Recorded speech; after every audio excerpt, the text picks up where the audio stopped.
Presidential Villa, President's Office, who organized all of this, my colleagues, and my friends, gentlemen of the media, good morning.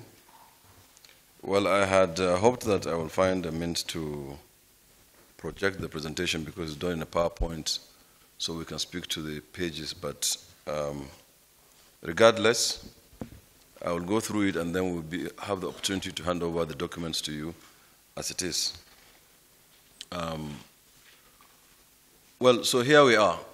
When we came in 2015, the APC government in power under the leadership of President Muhammadu Buhari, we thought that we should first and foremost check up and see what the industry is doing in civil aviation.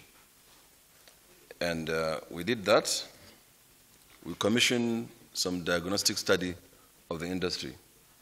We didn't arrogate to ourselves the wisdom and the knowledge of the industry. So some reports were done in the past, very many of them, IOS reports, and so on and so forth. We did our own, commissioned consultants, and we conducted stakeholder conferences. One of them was here in Abuja, and we came up with a roadmap. And that roadmap is as a result of our consultation with stakeholders and with the industry. So in our findings, we found out too many things are wrong with the sector at the time that we came in. And we came in when, of course, the country was in recession. Or immediately after we entered, it went deep into recession. So, of course, there was an inadequate security, safety, and surveillance equipment. And you know that in civil aviation, our major concern is how very safe and secure you depart point A and arrive at point B and everything in between.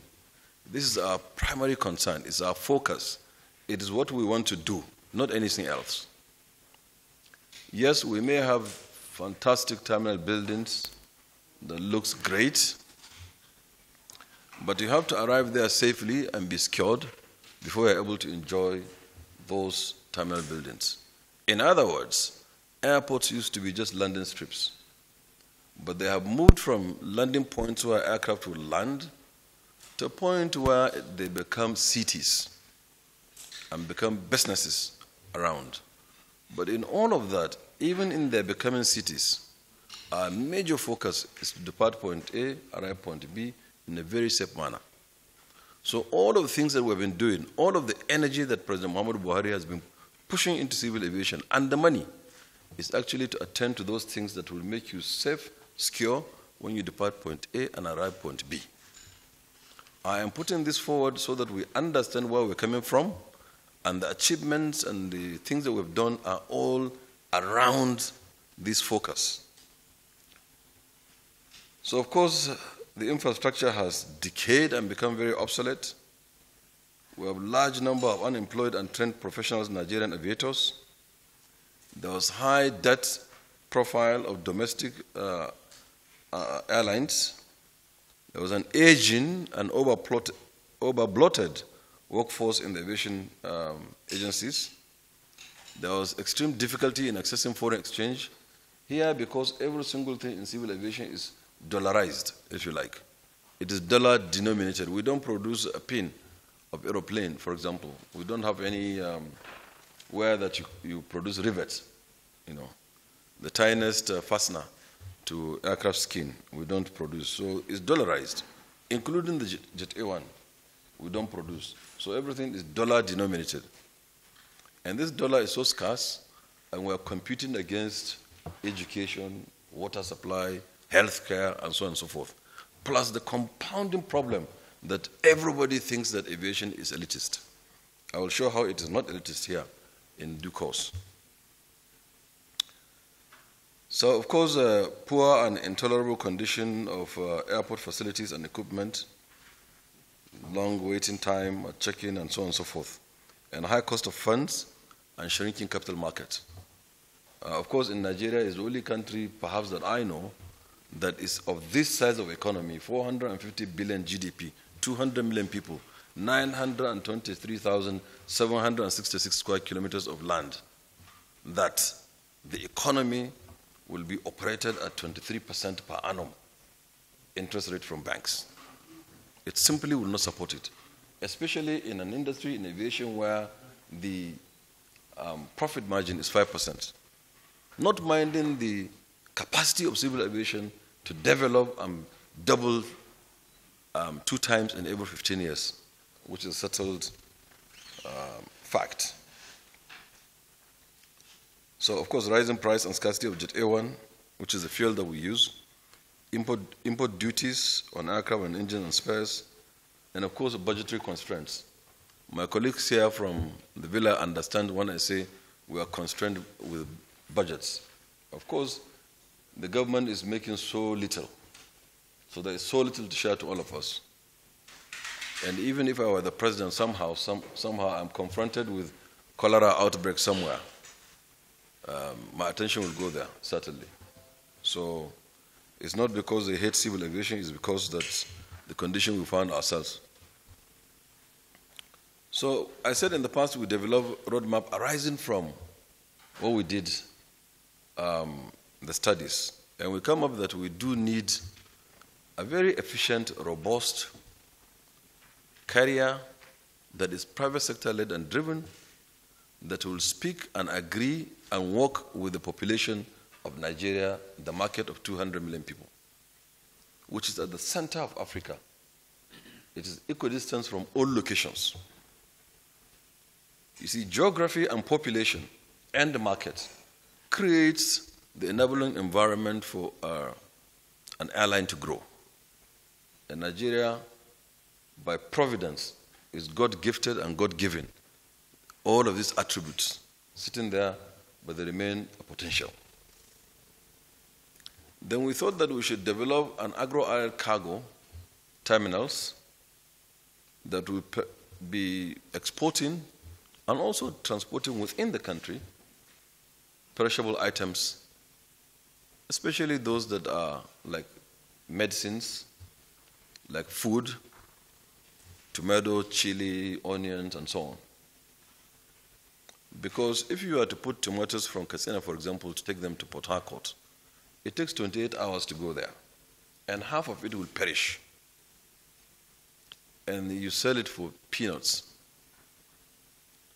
If you are to fly it to Port Harcourt, it will take you 55 minutes to get there. It will go there fresh. As a matter of fact, you can pluck tomato from Katsina and have it on your dinner table in London. And a handful of tomatoes in London is 10 pounds. A whole basket in my village during the harvest is 2,000 naira. And we know how many handfuls will make a basket, and we know how much the exchange rate is when you do the math. So it's a huge opportunity to ginger up our economy, to create exports, to earn foreign exchange, to give knowledge to our people, to transfer technology, and to keep people busy and employ our youth through the agro-allied cargo terminals. Then, of course, we thought that part of the roadmap, number 3, is to establish a maintenance, repair, and overhaul center or facility. I hear a lot of people saying that we have hangars. Yes, we do. One of them is even able to do a C-check in aero contractors, yes, and that is also an achievement. But the kind of facility that we're talking about, it is not a hangar that takes 1 airplane at a time, or 2 airplanes at a time, or 3 aircraft at a time. No. We're looking at a facility that can go from A to Z of maintenance, wide-body, high-capacity airplanes, because in continental Africa, those that I know and I'm aware of that have serious MROs, maintenance, repair, and overhaul facilities, is Ethiopia, but that is dedicated to Ethiopian Airlines. They have over 150 airplanes. They are busy themselves. So if an Arik or an Airpeace or an Azman or a Max Air wants to send their engines, or a Dania or a Bomb Air into Ethiopia, they'll have to follow the queue. They have to wait to have a space to put in their engines and get it so that I can come back. And then the airplane will be on ground. The next one is in Royal Air Morocco, in Morocco, which is owned by Air France. So because of cheap labor in Africa, they would do it in Morocco, using the Moroccan nationals as cheap labor. They will tend to Air France first, tend to Royal Air Morocco, before they tend to us in Nigeria. Another one is in Egypt. And they're all not in a subcontinent. The next one is in Egypt. The one in Egypt also, they have Egypt Air. They have over 100 airplanes, and they have ordered over 100 airplanes again, which they're getting supplied, I think, at a rate of 1 or 2 per month. So we don't have anywhere to take our airplanes to for maintenance. And around Nigeria and around West and Central African sub-region, we have about, the last count I had was about 1,300 airplanes, but now I think it's about 2,000 airplanes. On the register of NCAA alone, we have about 427 aircraft on our register here in Nigeria. So you could see in a market where you have 2,000 airplanes, we all have to take them to Europe or to Americas or to the Far East. To ferry one airplane, wide-body, high-capacity airplane, to ferry it for maintenance alone, just to ferry it, take it there, is $250,000, the list, and bring it back as well. So this maintenance, repair, and overhaul facility is a very serious business. Once it's done, it will transfer technology, employ people massively, and of course save foreign exchange and make our businesses more efficient. So on every single airplane that will have to go for maintenance, even if it is once a year, and you have 10 of them, maybe you're an airpiece, you have 10 airplanes, we are saving you 250,000 times 2, which is 500,000 times 10 in 1 year, which is $5 million. So when people hear it, because they don't understand it, they think that, okay, no. And they think also we're talking about the small facilities that we have. Those are needed also. And those we encourage to grow as well, including that in Akwa Ibom. Then the next item on the roadmap is to establish a leasing company. We found out that, look, you cannot go to market and take loan at 23% and expect to make profit. Even if it is akara you are making. It simply won't work. Try anything that you think of and that you start with the negative 23% and see if you will make a profit. And aviation, consistently, we keep saying that the business of civil aviation, especially that of airline, it has been proven that the profit margin, if you do it very, very well and have world class, the margin is 5%. It's very difficult. In Nigeria, perhaps you can pump it up to about 10% because of our own peculiarities. Everybody is a big man. Everybody wants to fly in a first class. And he has to pay. We all did it.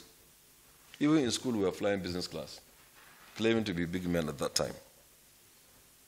And so that's the nature of our people, and they will be able to afford. And so we thought that we should have a leasing company where you can access equipment.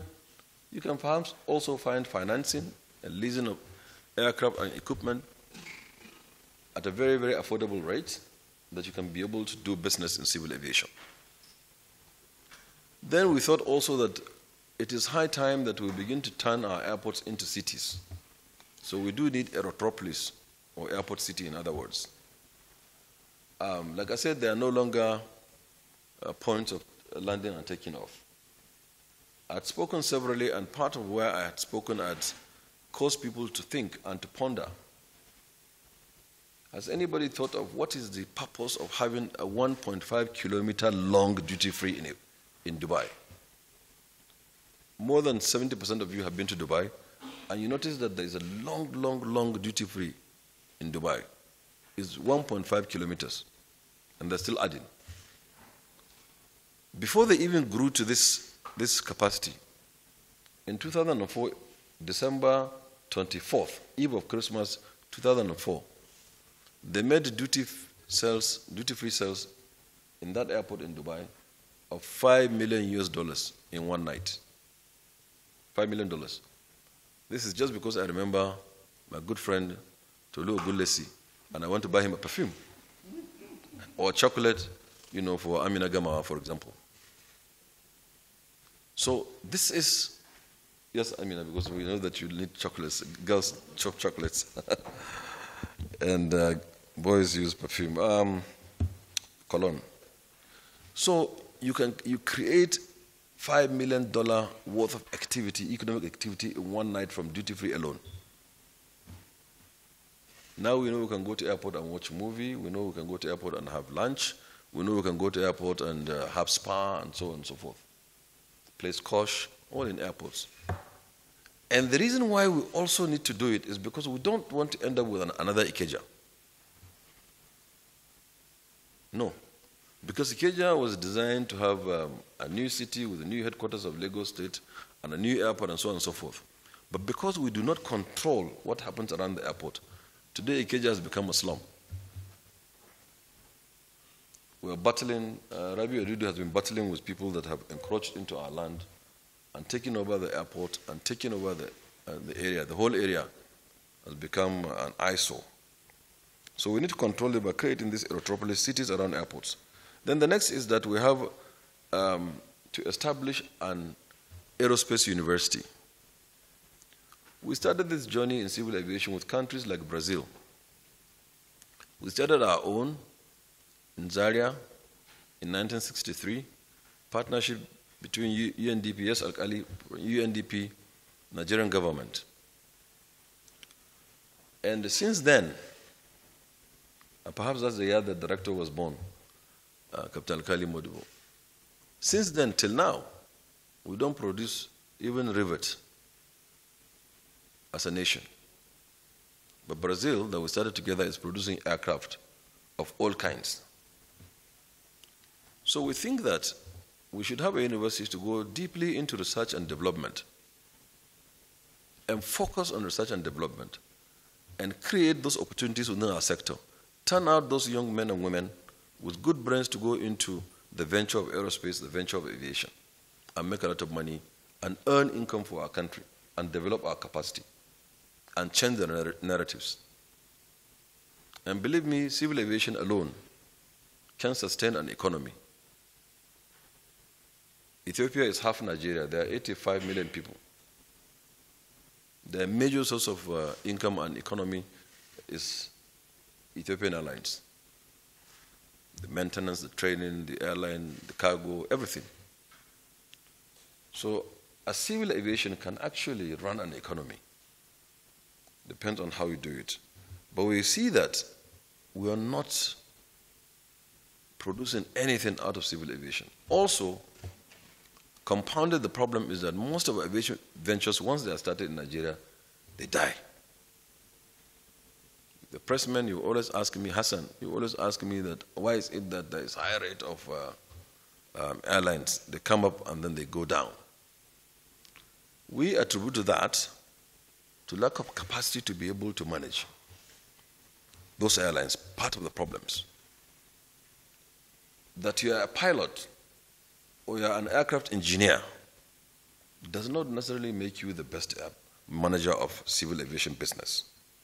So this university is Pan-African.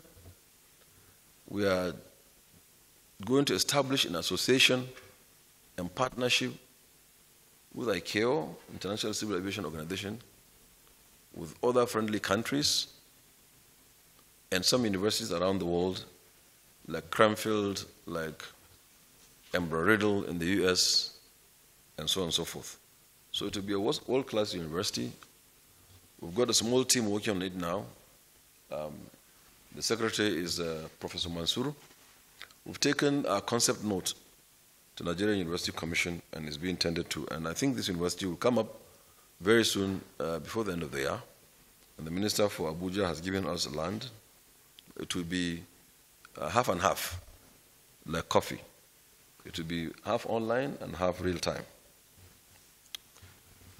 So we also thought that the training institution in Zaria, which was at the beginning and up till now producing or getting people to acquire certain skills and competencies and capacities as pilots, as engineers, as air traffic controllers, as cabin crew, firefighters, etc., etc.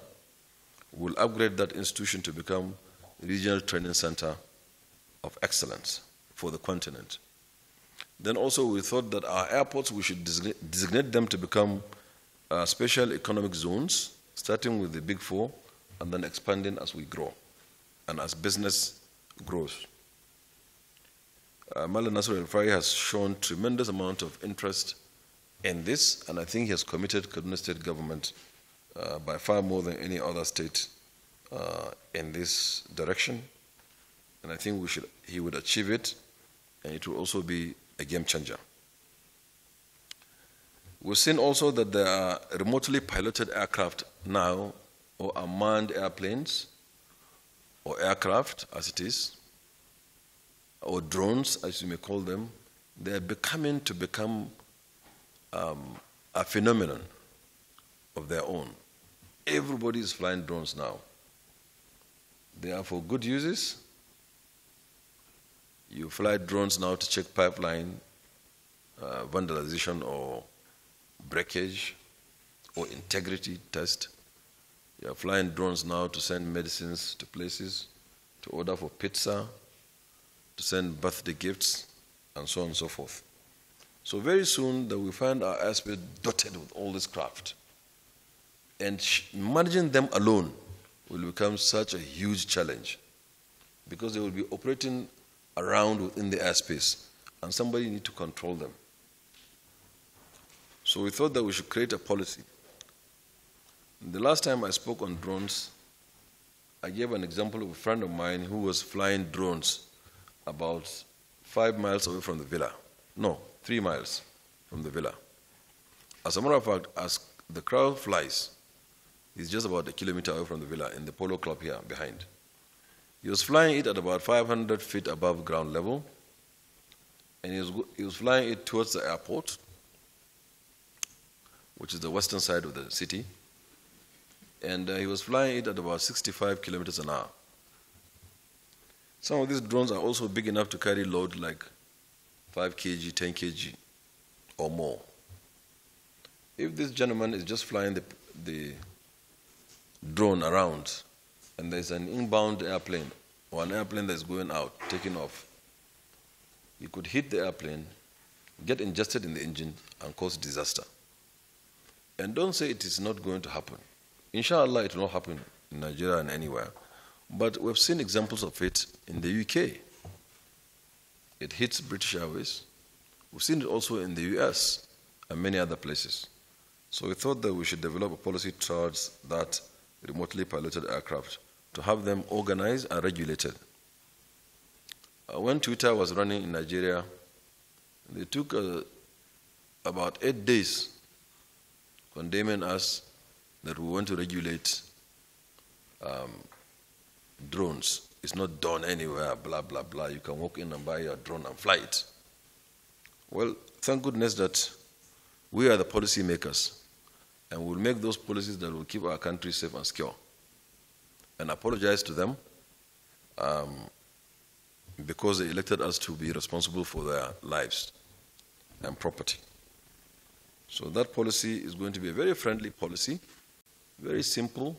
Just like to walk in and buy the drone, you'll also be able to follow those rules and regulations, even if you are an enthusiast.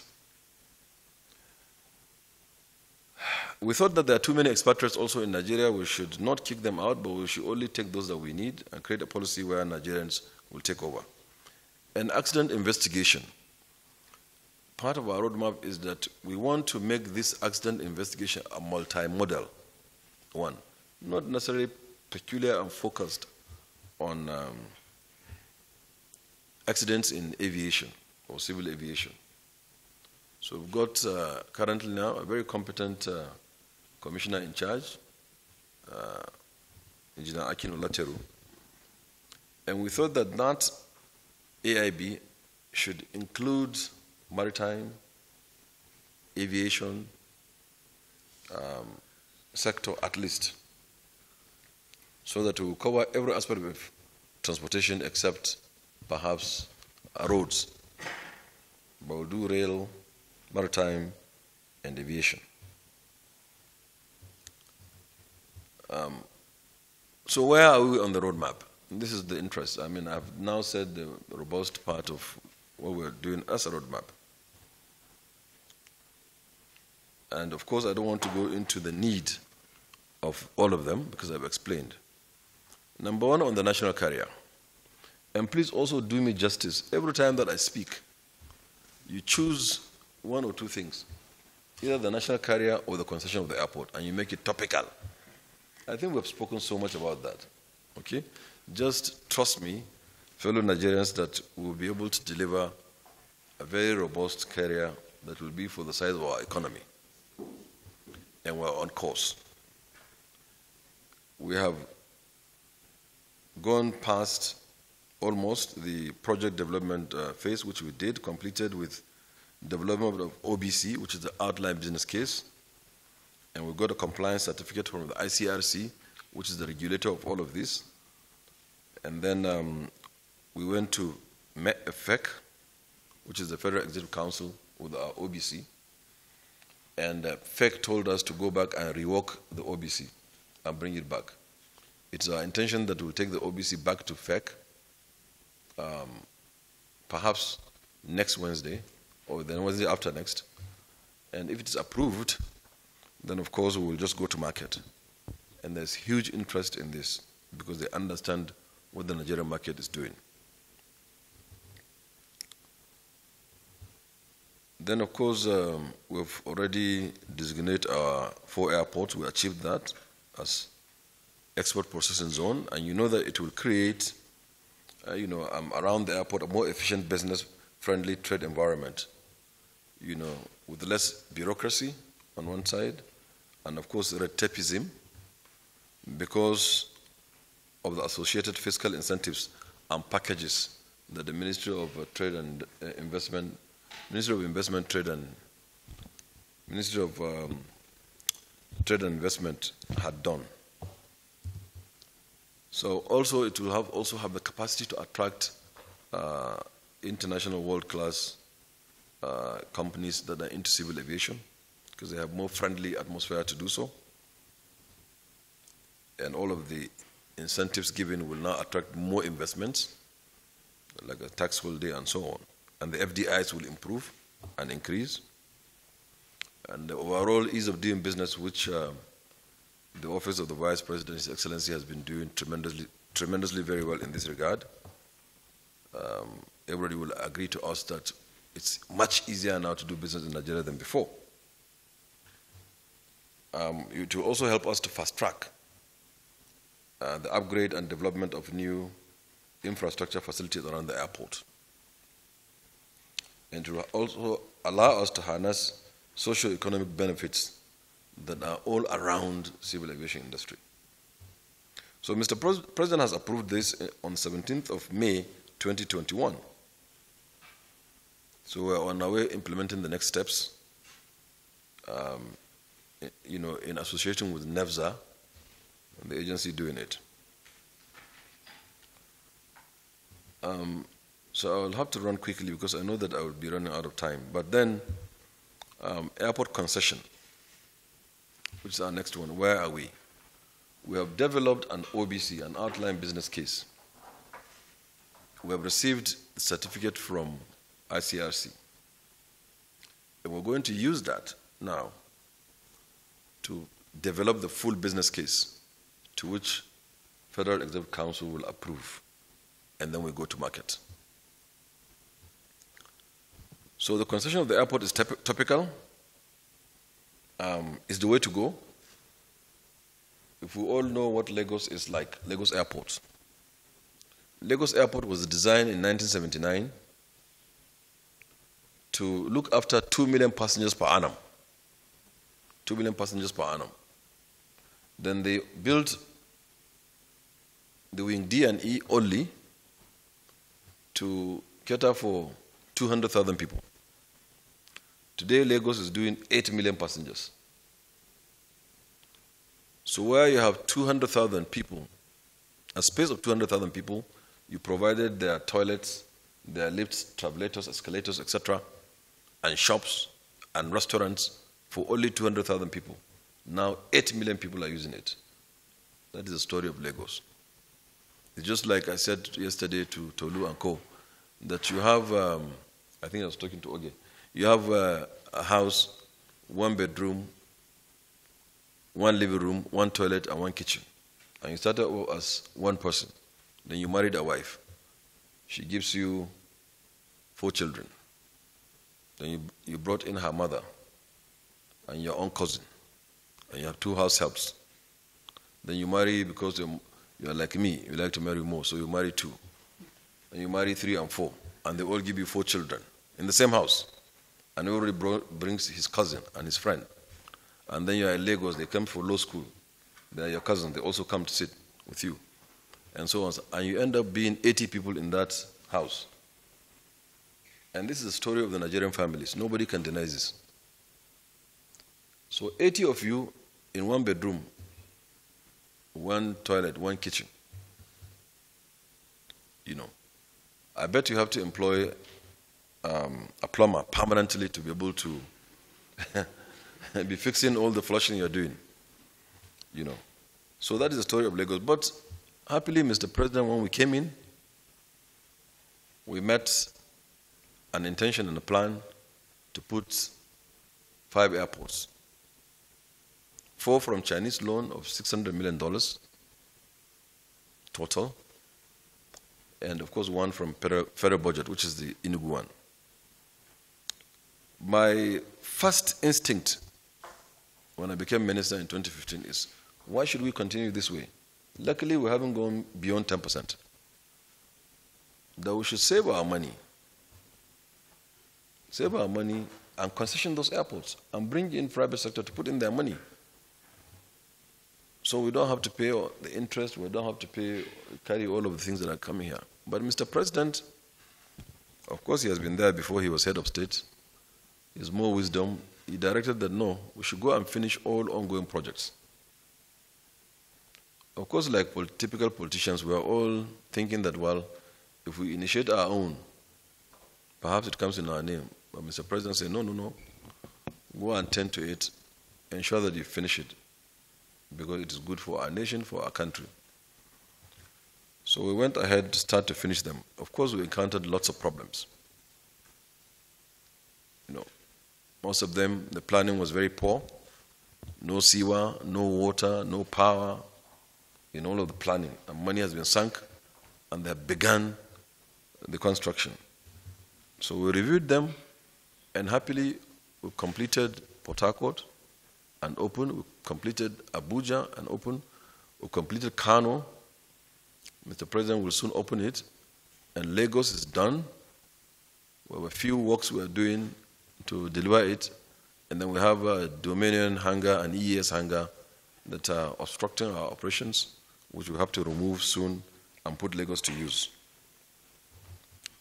So we must concession those airports to make them better, so that once the traffic is moved to the new Lagos airport, that will be open, then the old one will be closed, or at least half of it will be closed, and we tear it down and make it multi-level and put in a befitting structure in Lagos. Plus, we also have the intention we're working with Lagos State Government.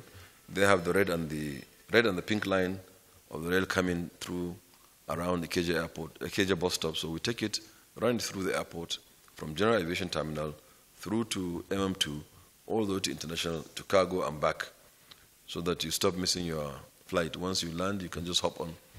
Once the taxi takes you to Ikeja bus stop, you can take a train or air rail and go around the airport, and so on and so forth.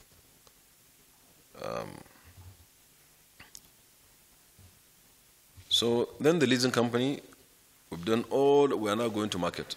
As a matter of fact, Mustafa, yeah, on the leasing company and the MRO, we are going to market. We've done the OBC, approved everything, so we've selected the people who won, and we're going to market. And all of these things that we're doing, we want to ensure transparency. So it's on our website, and it's on the website of ICRC.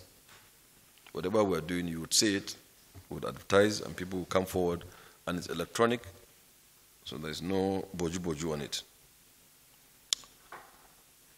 Yeah, so the MRO, the leasing company, are there. Retropolis is in the works. This is where we're lagging behind, but we have asked that a master plan be developed around all of our airports to find out how we steward the airport, what it can do, what are the potentials around, what is the business that will chase there, and so on and so forth. I just have to run. The cargo, we are doing that. We should be able to achieve it before the end of next year, God willing. I talked about where we are in the university. So when since we came in, we always run back to our stakeholders on these intents and projects and programs to conduct stakeholder conferences and have their buy-in. Now that I've spoken broadly, let me be specific on our agencies. And I will also be abridged. I will abridge them. I will be brief on them. I will start with INCAT. With the projector, you will see, and in your document, you will see we built 737 flight simulator building, and we've acquired one at the cost of $21 million, and we put in Zaria for training of 737 pilots, because they are the majority in Nigeria, is the most popular airplane around this sub-region. So we chose 737 to do it. And of course, we have a fire and smoke automatic simulator that we bought. One day I found myself approving $250,000 repeatedly to send our firemen to Cameroon for training, retraining, because with no fire cover, no airport will open. So fire cover is a tick for an airport to open. So it's a must that we should train our airmen. But we do it in Cameroon, not in Nigeria. So I asked, how much will it take to bring the simulator here in Nigeria? They told me the manual one is about 700 million. Yes, Captain Rabiu Yadudu. But the automatic one that will do all kinds of fire, simulate all kinds of fire and quench it and hold it, is about 5.2 billion Nigerian naira. So I ran to Mr. President. I said, sir, Nigerians are going to Cameroon to get trained and retrained and get their proficiency and competency from a facility in Cameroon, which is manual. Please give me money to go and establish one in Zaria. And of course, he gave me the money, National Assembly approved, and we established the fire and smoke simulator is in Zaria. You see it in the picture. We looked at the training in Zaria also. The training is using an old airplanes that are using aviation gasoline, Avgas, which is very expensive and not available. So we also again went to Mr. President, and he gave us money to start procurement of aircraft. We brought in 7 numbers so far, 1 multi-engine and 6 other that are single engine for training. And they are using Jet A1. We've reduced the cost of training by about 30%. And they're all delivered right now in Zaria. Zaria also has some achievements. In 2017, ICAO Global Training Award for the highest number of ICAO accredited courses and the highest number of instructors training course in the entire world. In the entire world. In 2018, International Civil Aviation again, ICAO Global Aviation Training Award for the highest number of ICAO accredited course and highest number of instructors training course in the entire world. Also in 2019, ICAO Global Aviation Training Award for the highest number of trained instructors in the entire world. I told you that our focus is on safety, how safe you depart point A and B, and the best safety is the most well-trained, proficient aviator, either a pilot, engineer, cabin crew, or anything. That is the best safety. That is safety number 1. And that's why we're giving emphasis to this. When you receive the document, you see all of those pictures and so on that we've done there. I take the next sister agency, which is NIMET. NIMET is that agency that has been telling you about weather. You would know the importance of weather until when you decide to fly. Almighty weather, or you're a farmer, or you're in the high sea. You should be concerned about what weather is doing. Or you're a local government chairman and there's flood in your villages, washing away all those thatch houses and so on. So weather is extremely very important and is a daily affair. And we develop some capacity around it. By the way, we have been giving weather information in this country since 1887. Since 1887. You see in the pictures how we've installed lots of equipment around and dotted the country during the Buhari administration. These are things that passengers don't see. It's very easy for you to see railway. It's also very easy for you to see roads. It's also very easy for you to see a school. But what we do that are in the bushes and the remote locations, and the Buhari has been pumping in money there and energy, you don't see, but they work. But we have them pictorially and we have their locations. If you are very investigative as a journalist, you can visit those sites and see what they do. Very expensive equipment, very precise, scientific equipment that we put around. How I wish you have the projector. You see all of them. Too very many from NIMET. NIMET collects marine weather observation data to understand the condition of the atmosphere and the sea surface in Nigeria's southern borderline, about 850 kilometers. You see the equipment that we have, the buoys and so on that we have in the waters by NIMET. We have a data buoy anchored off Lagos coast. It gives us hourly marine weather, and built into production of daily marine forecast. So we have daily marine forecast like we have in civil aviation. By the way, so many countries like Liberia, like Sierra Leone, they get their data from us here in Nigeria. And it's for free, yes, Masur? It's for free. Nigeria wants to be a big brother. So those West African countries are getting those information from us for free. We just trained some weather men and women in Gambia. I and Dr. Mansour went for the graduation of the first set. And it's all for free because we want to look after our younger brothers to ensure no country is left behind in this Buhari revolution. I wish I have the opportunity to show all these pictures because they say pictures speaks louder than voice. So what are the certifications that we achieved under NIMET?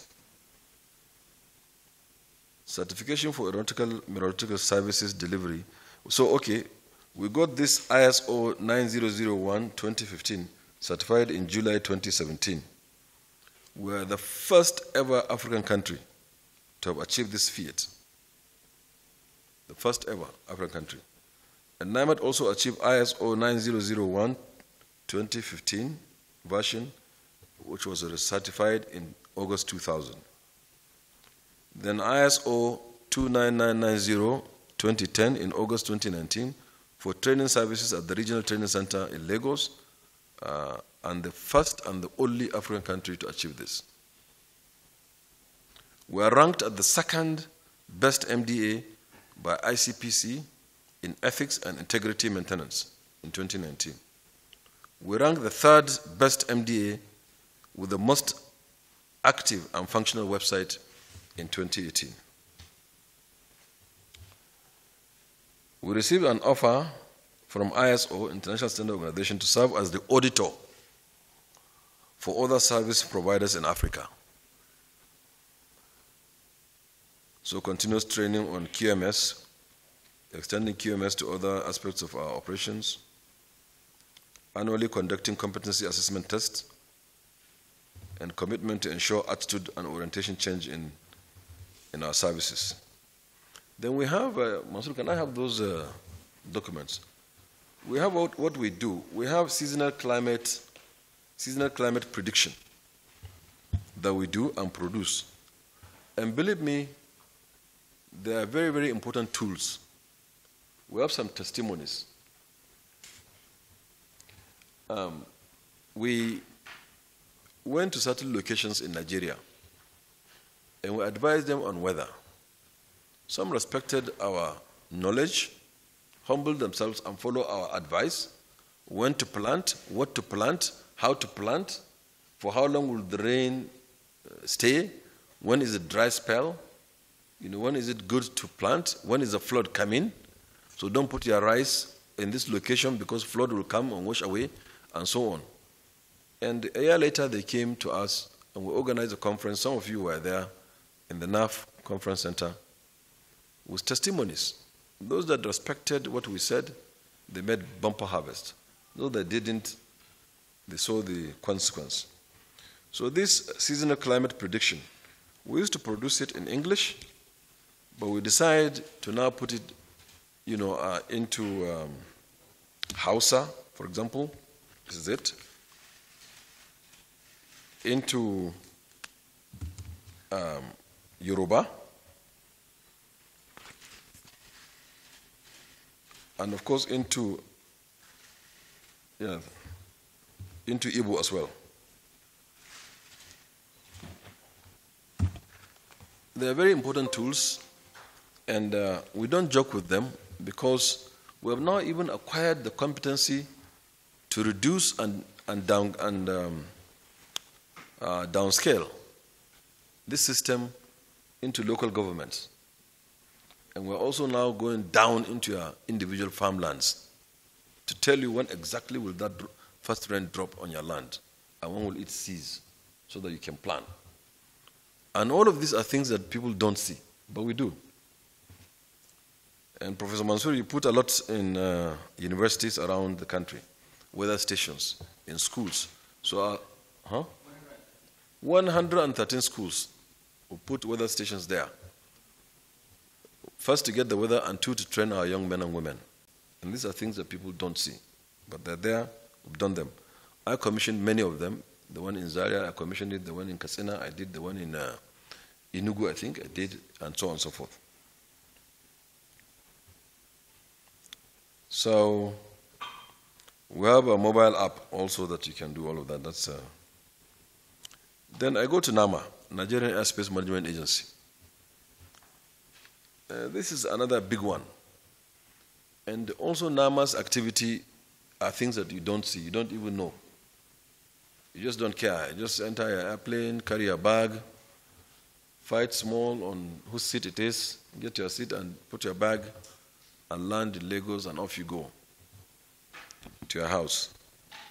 But how that will happen, how you will get into Lagos safely, is all the activity of NAMA. Perhaps maybe I'll just, when I give you the document, you'll see all of the equipment that we've been installing all over the place. But I'd like to mention some out of the very, very many we've done. And I know the one that will interest you, and that's what will be the focus. I know how you work, my gentleman of the media, is ILS Category 3. Well, ILS is just Instrument Landing System. It's a radio equipment that you installed at the airport to tell you exactly what is the center line of the runway and where does it begin, the threshold. So that you put your airplane at the center line of the runway and at the beginning of the runway threshold to take advantage of the long distance of the runway and do the landing run and stop. It guides you to come in there. So in bad weather, in fact, even if blindfolded, once you can see the equipment inside, you should be able to guide the airplane and land at the center line and at the threshold. So, but maybe they are graduated, if you like. You have the Category 1, the Category 2, the Category 3.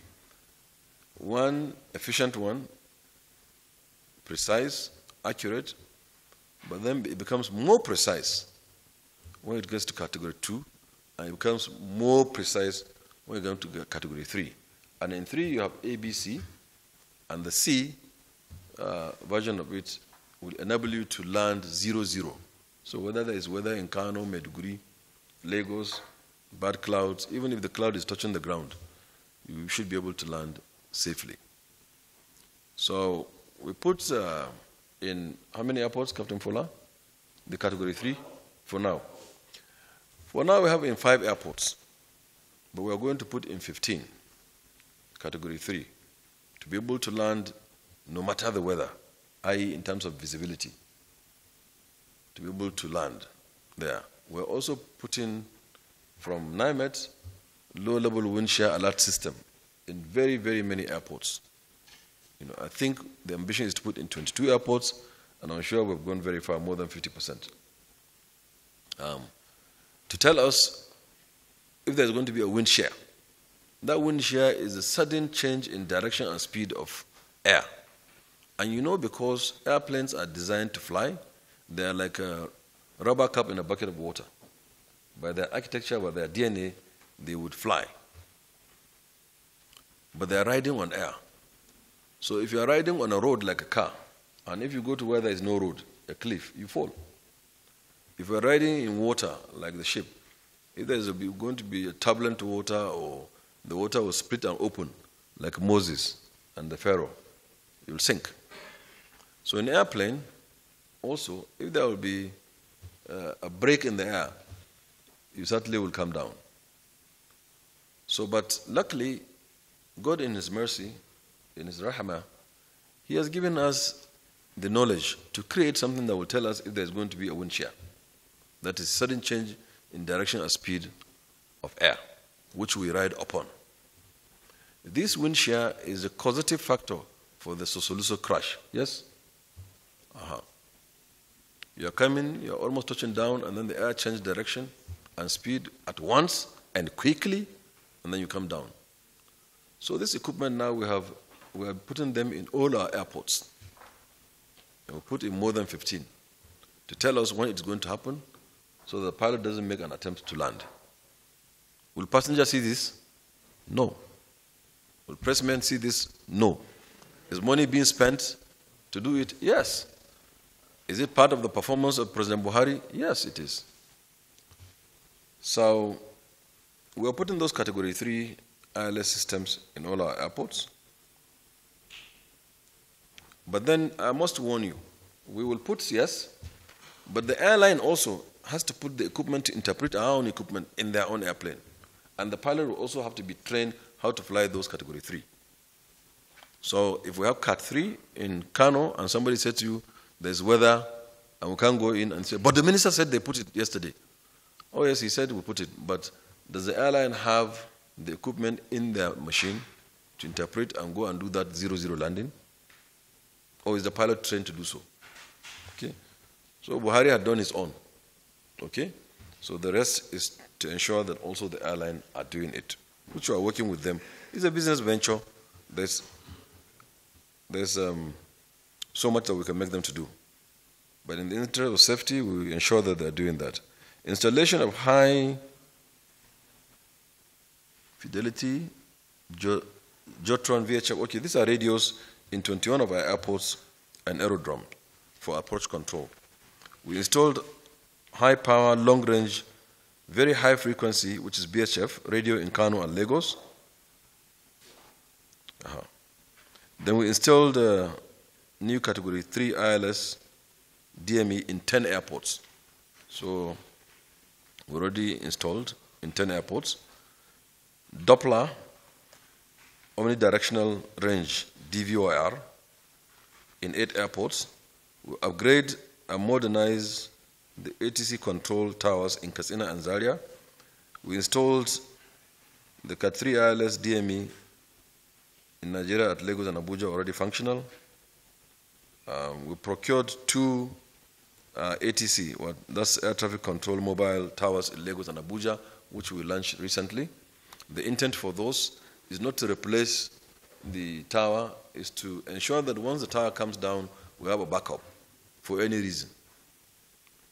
Or where we need to go and do air traffic control and the tower is non-functional, we can, since it's on a truck, we move it to those places and do so. All to enhance safety.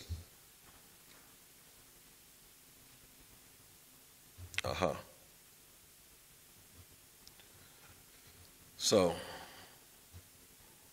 There are so many things here, really, and the pictures, because I didn't know that. Captain Fola, you've done so much, but honestly, due to time, I'll just be jumping them.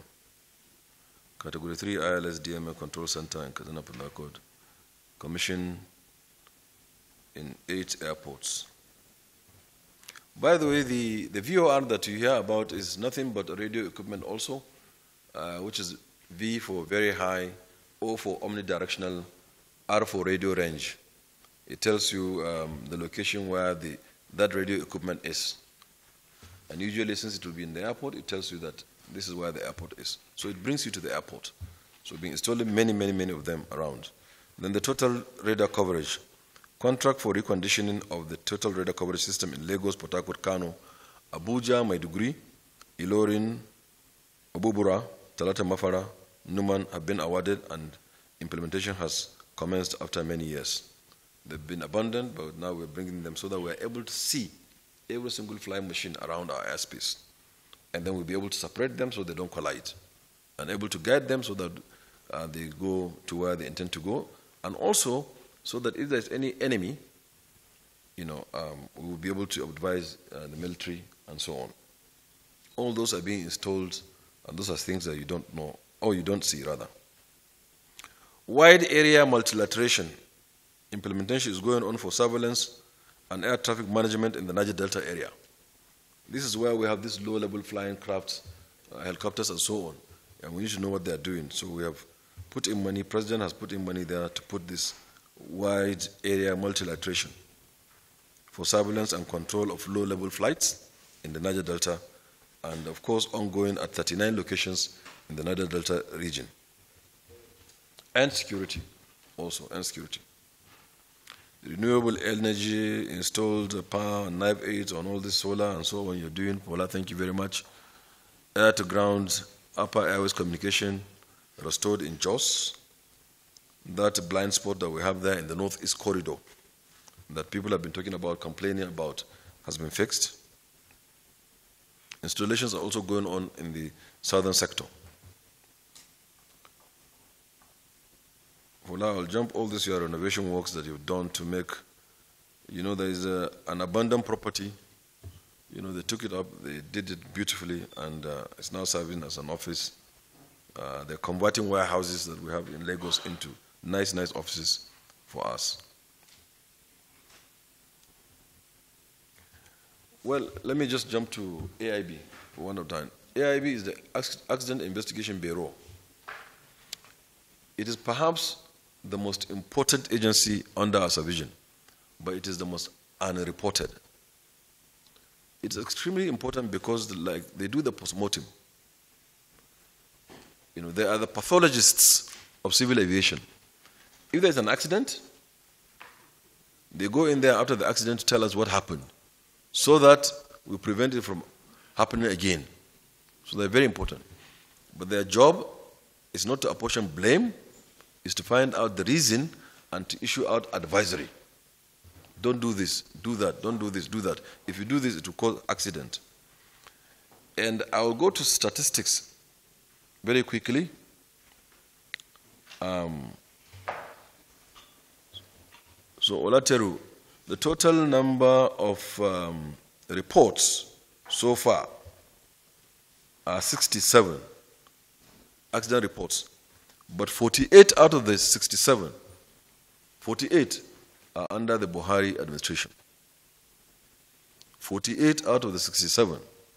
Most times an accident happened, they take it, whether they investigate or they don't, whether they're trying to do a cover-up, whether there's any other political reason not to do so or economic or whatever it is, they keep the reports. We never see the reports. But we came in and said it must change. We must know what happened to Sosoliso. We must know what happened to EES. We must know what happened to Bristol, and so on and so forth, to ADC and what have you. So out of the total number of 67 reports released, 48 of them are during this administration. And of course, spend a lot of money to do so. And so this is well above 60%. we have now acquired a lot of capacity. Okay. You said I should, but you know, I told you, okay. I told you that if there were slides, I can just fly through them, but this is just coming out the top of my head. Please allow me, indulge me. Oh. I know I have a very, very boring voice, but bear with it for the next few minutes. I'm coming to the most interesting part. You know, please. No, very seriously. I take this AIB very seriously. We have the capacity to now download our cockpit voice recorders and flight data recorders, because you see, once an airplane is moving, every single thing is being recorded. The trajectory, how it goes, climbing, turning, everything. What is the pilot saying? So if he's whispering about how bad his night was to his colleague, it will all be recorded. So whatever has been happening in that cockpit is recorded. In the past, once it happens there's an accident, they go to look for black box, which is actually orange, yes? It's an orange in color. But because it's like a film, you go into dark and produce the thing, and they call it black box. So they take it to America. And you don't know what they do with it out there. And whatever they tell you happens is what you take. But now, Buhari said, no, we should develop that capacity in-house in Nigeria. So we create a laboratory, we bought all of the equipment, and we start to download. So we do our own accident investigation in-house in Nigeria here. And we build our capacity, our people are doing it, and you see the pictures, and they're there to see. This laboratory has given us an edge in investigation of the recent Nigeria Air Force 203 crash that happened in Kaduna. It is ranked one of the best in the world after UK AIB and US NTSB. So after the National Transportation Safety Board of US and the UK AIB, Accident Investigation Bureau, we're the next in the world of capacity. So my friend is just not doing a fizzy there. Olacheru, he's working hard. So they said I should go fast. So let me go fast.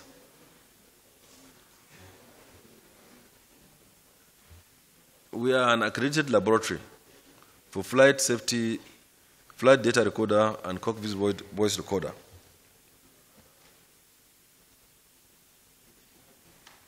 So we can also sell our services. They're building their new headquarters. We have command and control center. They have bought drones now. So if there's an accident before we get there, as soon as we get there, if the site is impossible to enter due to terrain or due to fire or whatever it is, they can fly the drone, you know, map out the site, pick out the debris, see what had happened and so on before we get in there. Because sometimes these villagers, even while we are walking, we cordon the area, they will run. And AIB, they don't carry guns. So they will run and be saying, hey, see body, see aircraft parts. So before all that is done, we fly our drones and pick out what we want to pick out and go and analyze. AIB has grown, really. In March 2021, the Bureau was invited by Sierra Leone government to provide technical assistance for the setup of the Sierra Leone Accident Investigation Bureau. This has already commenced. This is the second time AIB Nigeria will be assisting member countries in sub-region to establish independent investigation agencies. We did that to Gambia. You know, Gambia, they always say we are their big brothers. Yes, we are. We have a mobile app, which is installed, and I will have to fly through this, your things, Oga Olateru. We are building all over the place for the offices, donor offices, and so on. The research reports by aircraft safety consult, pilot risk, climate, and aero tendency in the aviation industry, the relationship between overall factors and passengers in the Nigerian. And sorry, Fola, I jumped to that your controller pilot data link, which is extremely very important, that reduce the workload on pilots and so on. And also the performance-based approach, where also we improve our operations, increase safety, efficiency, and so on and so forth, that we are doing. We've spent a lot of money doing all of those. The buildings are here. Oh, fun. Wow, how I wish there's pictures. I'm sure you can see. Okay, the story of, you know the story of the Abuja runway that we closed boldly. I don't want to go into that, but you know it, you have it. The runway failed completely. The entire nation was asking us not to do so. We saw what we saw. We knew that it's accident waiting to happen. Lots of airlines were landing in those runways and breaking their landing gear, destroying their hydraulics, and so on and so forth. So I ran to President Buhari and told him, sir, I want to close Abuja Airport. Typical of him, a fantastic boss. He didn't say no. He just looked at me straight in my face and said, plan very well. So we planned it. They didn't believe it can happen. In 6 weeks, we gave our word. I visited National Assembly 7 times. They called me 7 times to say, it's impossible. I must speak to Nigerians to explain how it is possible. Nigerian Society of Engineers came there vehemently and objected, say it's not going to happen, and so on and so forth. And we became center for query in that time. But we took the bull by the horn. We knew it is possible. Council for Regulation of Engineering in Nigeria came with us. They believed we could do it. We did it. We delivered it a day before our due date. And we now have a brand new runway in Abuja, enjoying all of it, and no accident, alhamdulillah. And in the process, of course, we rehabilitated Kaduna Airport. Similarly, we went to Enugu. I saw for myself, I'm not being told, during the last regime, they had wheelbarrow, with gravels and bitumen. And if the aircraft will land, they will go there. After landing, all of the holes that will create on the runway, they fill it with those gravels and bitumen, and then wait for another airplane to either take off or land, and they go and do the maintenance repair. I saw it in myself. And I went back and I saw a huge crater, about 10 meters, right at the middle of the runway. So I told President, sir, not minding that you are marginalizing U-boats, as they say, you aren't doing that at all. You've done so much for the southeast of this country, but you have to do again also. You have to give me money to go and fix Enugu. He gave the money, 10 billion, and we also delivered it on time. Even though COVID came in to distort it, we gave it a renewed date due to COVID, and we achieved it before that date. And now we have one of the best runways in Africa in Enugu. Not only that, we've done quite a number of projects in Enugu, which later I will, you see in the document, the pictures of how it is looking. So, we talked about the Lagos Terminal building, Port Harcourt. You know, Port Harcourt was reported as the worst airport in the world by CNN. A lady who said she's a Nigerian, I remember her, came and did program. I think that lady's name is Zen Arsha.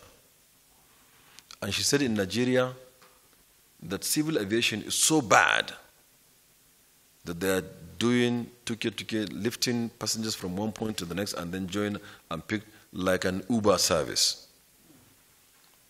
But civil aviation should be like that. Why not? You should hop from one place to another and take passengers. They do it in the US more than anywhere else. Perhaps she's not informed. Perhaps she doesn't know. But civil aviation should be like that. Should be from one point to the next. That's the whole idea of transportation. So from the worst airport in the world, Port Harcourt now is one of the best in the world as well. So from worst to best. Thanks to President Buhari, who came and met in Tabao, in the field, for many, many years, changing and going back and forth. But we forced him to finish. He's like a 90-year-old man. We forced him to finish the old Port Harcourt, and we delivered the new one to the glory of God. So Kano, Mr. President, will open it soon. It's finished. Lagos also. We will just remove those hangars and open Lagos as well. You'll see the pictures when we give you our document. Really, Port Harcourt was a sorry story before, you know. You remember when people used to go inside shades and tarpaulins and so on? Yeah. And the CNN came and said it's the worst airport in the world. But they haven't come back to say now it's the best airport in the world. They will report that. But I pray they go back and take another look. All the Oga Rabi Adudu, I'm going to jump all this fencing. I know they are very, very important because of security and so on. And there are colossal amount of money being put to fence airports around the country. We're doing that. Calabar is there, Katsina is there, they're all there. He has put the pictures there. And all of the taxiways and the lightings, and we're putting,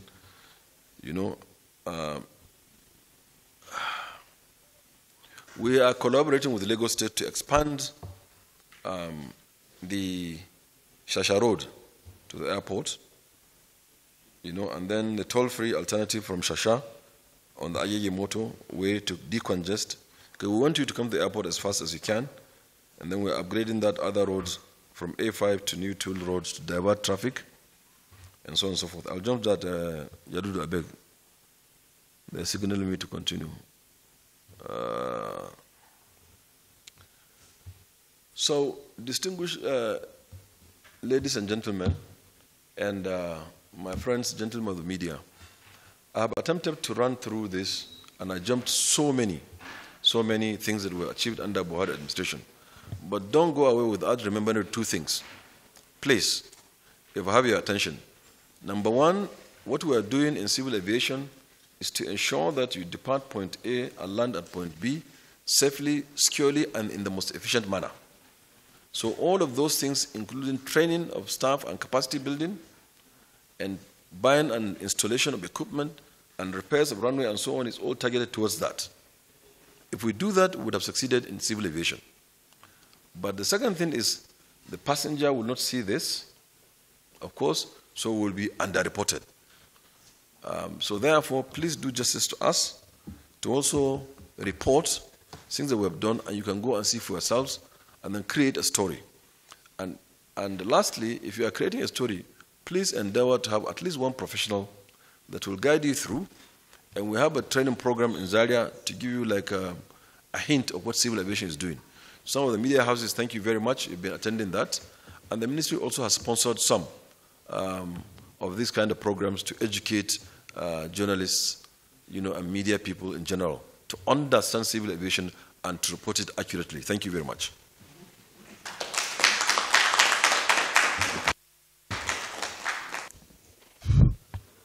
Thank you very much. I will begin by answering the gentleman from VON. He said air transportation is expensive. What are we doing to reduce the cost of air transportation? Well, happily, like I said, Nigeria is a population of 200 million people, and all of them very traveling people. We love to travel. We travel even for nothing, really, in this country. I told you before that when in school, we collect our budgetary allowances and we buy ticket and we go to London. We're doing nothing there. We land and say, take me to Trafalgar Square. That's all we know. So Nigerians are highly mobile, some for good reasons, some for trading, some for friends and family, hospital, schools, everything. So what we are doing is, first and foremost, to develop, as we've been developing, the infrastructure that will make civil aviation to function. And part of the infrastructure includes also the airline, to ensure that we put the right size, right kind of airline, private sector led, to be able to deliver the service. And once that is done, it will increase the availability of the service. And because there is more supply, it will help in bringing down the price. Recently, we've seen many airlines coming up. There has never been a time when the industry has grown. From the time President Muhammadu Buhari came into power in 2015, aviation grew to become the second fastest growing sector of the economy in 2018 from Nigerian Bureau of Statistics. And in 2019, we became the fastest growing sector of the economy. The passenger numbers were driven from 8 million to 18 million in those 5 years. So the more you fly, the more the availability of those airlines to give the service, the cheaper the tickets become. So what we are doing is to try to liberalize and remove all of the hindrances and lets in the provision of civil aviation service to drive down the price. Recently, an airline launched and started selling tickets at 16,000 naira. I received complaints where a certain airline will charge you 100,000 naira to Kano because of monopoly, because of the absence of people that can provide the service. So all these things that we're doing, better runways, better airports, better control, availability of avgas, this and that, everything that we're doing is geared towards giving the infrastructure that we need for the industry to grow. And once it grows, it will drive price down. Then concession was reversed before. I don't know of any concession that was reversed before in Nigeria. I knew that there was an outright sell. And the difference between the Buhari-led government and other governments is that they decided to go into privatization.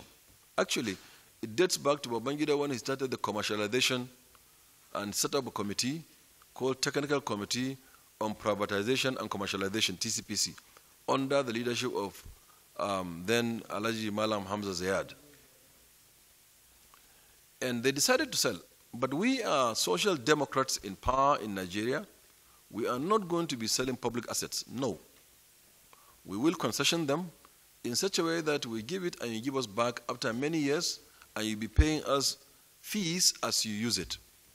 And you must make it better. You must tell us, make a statement that we hold on to, that will make them better, the facility, and then return them back after a certain number of years, and they remain with the people. So the people assets will not sell. Perhaps you are referring to the privatization of Abuja Airport, which was won by a company, I forgot the name, and they paid $10 million at that time, Joro Obasanjo, and it was given to them. They made no headway. They came back to government and said they are not doing, and the venture failed, and their $10 million was paid back to them. I want to bring up to the notice of viewers that something fundamental has happened and has changed. In the time when they were doing all those privatization and selling of government properties, there was no institutional framework. Today, there is ICRC, Infrastructure Concession Regulatory Commission, that has the sole responsibility of concessions wherever they are in accordance with the law. So everything that you will do, it is in accordance with the law and law of the land. So you cannot do them and reverse them. I'm giving the assurance nothing will happen to it because it's a contract and we're contractually obligated. Those that happened before ICRC, that happened, and there's no law backing them. And those were outright sales. That's why when we know we are going for PPP projects, the day that I became minister, I applied to ICRC to send a staff to my office who is competent enough to guide us on the way these things are being done according to the law. That's why they've taken almost forever to achieve, because we are being very diligent about it. And they posted Mustafa Junaid, who is seated there, to my office, who is an expert, and has been guiding us and be following step by step on those concessions.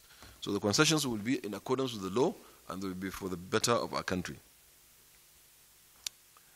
And whether we are in association with NASRDA, with NIMET, well, perhaps every agency of government has a relationship with another agency. But purely all of the works that we are doing are domiciled and we have the capacity and competency within NIMET itself. If there's anything that we will associate with NARDA, we do. We collaborate with all MDAs, and even those that you don't assume that will have anything to do with civil aviation. We do collaboration between us and agencies. But everything, all the competencies that we do need, and the equipment and the personnel and the money and the manpower, we have it domiciled in NIMET, and we're doing that. Like I said, we are cascading it down to your own farmlands. Now we're so far in the local governments. Then I go to Reuters. Whether the quarantine, having regard to the vaccine, people that have done the 2 vaccines, this is a question that should go to Presidential Steering Committee, who are established for this purpose. I'm only a member of that committee. So I think we'll answer your question there. However, I agree with you very soon that we need to perhaps relax some of these rules because we do understand more the disease and its behavior, and we're doing every effort to curtail it. Nigeria has done extremely very well under President Buhari because So far, we just have about 2,300 or so deaths, while 2,000 people are dying in Europe daily.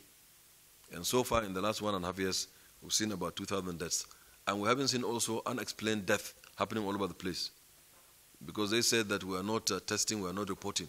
It is not true. If we are not testing, we are not reporting, then we see that our graves are being filled every day by people coming with complications that looks like COVID. So it is that we are challenging this thing, we are up to our game, and we are able to contain it with the help of Allah. So whether we will increase the inbound passenger also is a question that we should go to PSC.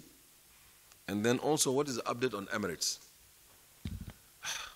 I don't know how many times that I had spoken about this, but I'll speak again. And excuse me, I'm a bit dry in my mouth. Please.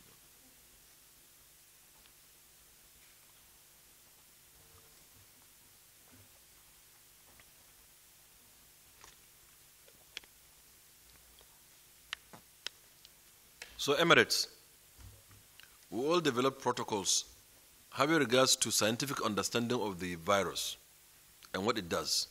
Every nation produces some protocols on how to deal with them. Non-pharmaceuticals, that is keeping social distance or physical distancing, wearing of masks and so on. So Nigeria's protocol is that if you are coming into Nigeria, you must have a PCR test done within 72 hours of your travel date. And if that is done, then you are admitted into Nigeria, you are allowed to come into Nigeria. And day 8, after the day that you have done the test, you go and do a repeat test. And if you are negative, you are good to go. If you are positive, you seek medical attention. To go out as a Nigerian passenger, you should respect the protocols of the country that you are going, including those that you will transit through. Why did we choose 72 hours? Because we understand the virus scientifically to be a virus that will incubate, begin to show in your body at least 4 days after you contacted it. So between 4 to 14 days, it will show in your body. So if you test on day 1 and you are negative, certainly day 2, day 3, and even day 4 will be negative. So we say, okay, do it within 72 hours so that we are cocksure you are negative. At the time you are entering the airplane, you are negative. So we allow you to go. And upon arrivals, 7 days later, you do the test. So Emirates said, okay, they want us to do the PCR test within 48 hours of our flight. Come to the airport, even though you are negative, and the disease or the virus wouldn't have shown in your body until day 4, minimum, up to day 14, you do it within 2 days and come to the airport and do another test, rapid test. And after the rapid test, you enter the plane and land Dubai in 7 hours, still within 3 days, and do another test of PCR immediately after arrival. And then you go to your accommodation and do another test thereafter and so on. We thought this is unnecessary, it's cumbersome, it's not scientific, it doesn't add up, and certainly you'll be showing negative, negative, negative for at least 4 days. And we thought whether it is commercial in nature, because they have 3 frequencies a day, they come 3 times into Nigeria. If they take 300 passengers or 350 per aircraft times 3 is 1,000 passengers. If they're making $20 times 1,000 times 30 days. So we thought perhaps it's commercial. And okay, the amount of money could be up to $200 million, 200 million naira, for example. How many Nigerians are they employing? So they would have paid the salaries of Nigerians 10 times over in just 1 month operation for the entire year. If you go to Emirates today, you find that most of the people they employ are either Indians, Kenyans, Ugandans, and so on. You hardly see a Nigerian there. But that is not the point. We still indulge them. I say, okay, even if it's commercial, we agree.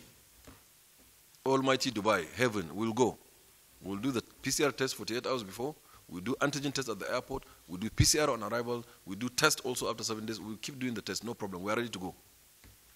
They said, okay, if you are coming, you must come through Emirates. You cannot go through Ethiopian, even if they are cheaper. You cannot go through Qatar, even if they're cheaper. You cannot go through Turkey, even if it's more convenient for you. No, you cannot. If you dare do that, you follow Turkey, you must stay in Istanbul for 14 days before you enter Dubai. Or if it's Qatar, you must stay in Doha 14 days, whether you have visa or not, whether you have the money to spend or not. If you pass through Addis, you must stay 14 days. Believe me, that I could also even have accepted on behalf of Nigerians. But the reason why I didn't accept that is because it is country specific. It is targeted at Nigeria. And it's not allowed. We won't take that. We are conscious of the fact that we are a huge market of 200 million people, traveling people. And this is one of the best routes that Emirates has. They have New York, Beijing, London, and Mumbai. And they certainly have Nigeria. We're paying a lot. We're building their economy. We're buying their houses, buying their cars, buying their gold. They take the gold out of Nigeria, go and make it, refine it, and make it into jewelry. We go there, we buy, we come back. A wealthy nation. We travel. Some travel for medicals, some for schooling, friends and family, tourism, to go and relax and enjoy Dubai. We're doing that. Nigerians are paying their dues. They don't employ us. And yet they are being country specific. If you are from Niger, from Chad, from Ghana, from Rwanda, from Namibia, from Trinidad and Tobago, from Canada, from London, you can go into Dubai direct. They cannot be country specific against Nigeria. I'm very sorry, I have to apologize, but this will not be allowed. We've been discussing, and I hope that they see reason and wisdom.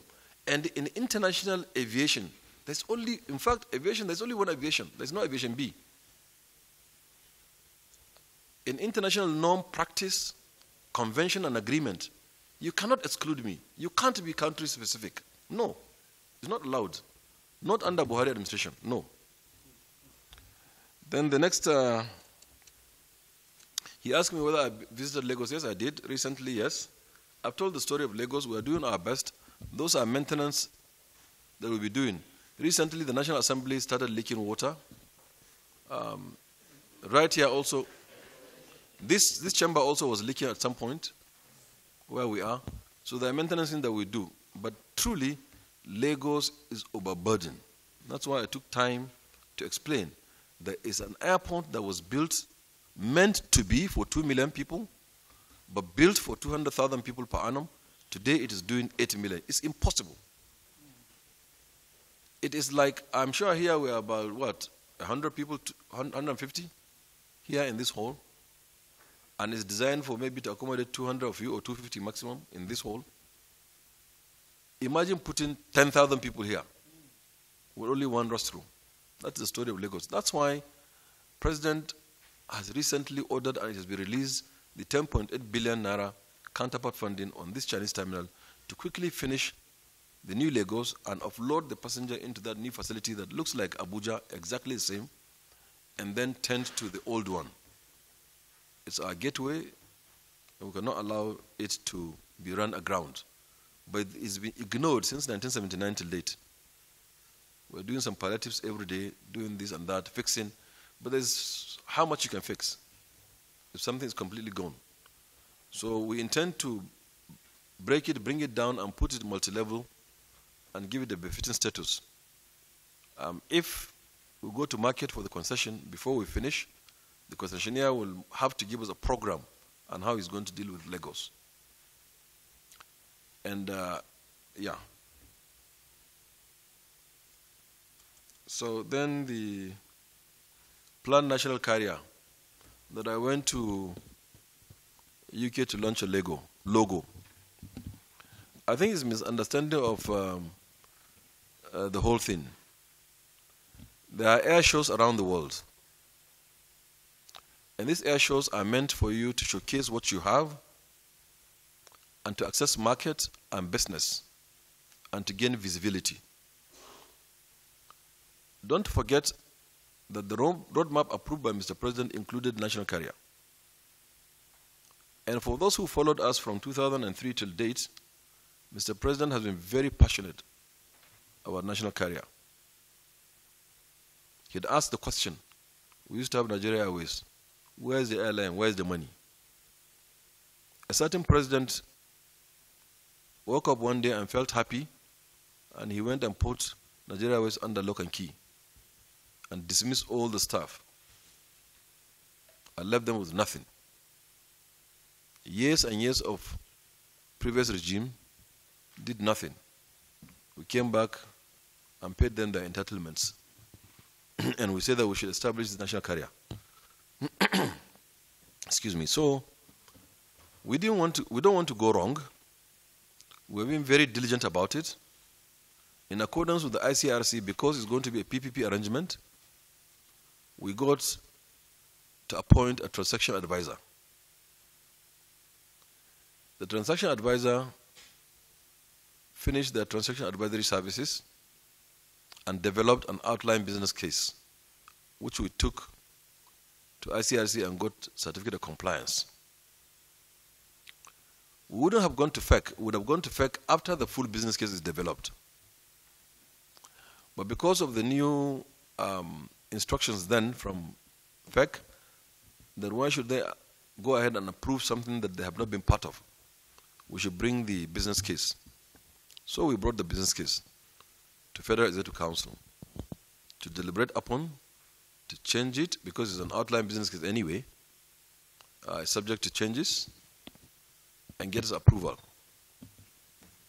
So in the wisdom of the FEC, in that document, we say that because one leg is PPP, one of the leg is public sector, and because it is a business venture, that we borrow money from central bank at central bank's terms and conditions as a business and invest in the carrier.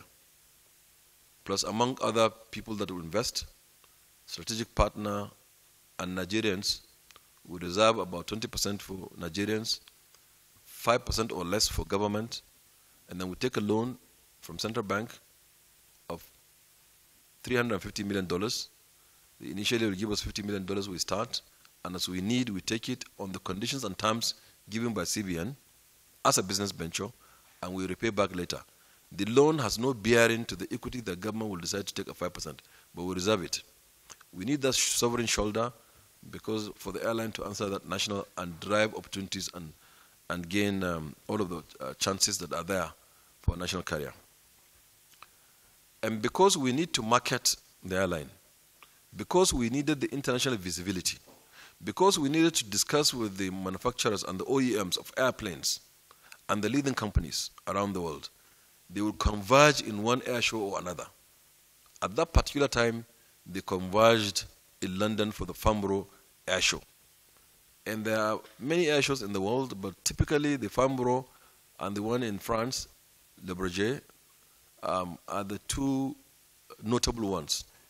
And recently Dubai is coming up. Why you go and sign orders of aircraft, why you go on and close deals, why you announce orders, you announce new entry into airlines. So we went to London to inform the world that this carrier is coming. And believe it or not, once Nigeria speaks, because of our market nature, because they know how much they make out of Nigeria, how much British Airways is making out of Nigeria on a daily basis, and Emirates, and so on, they will listen.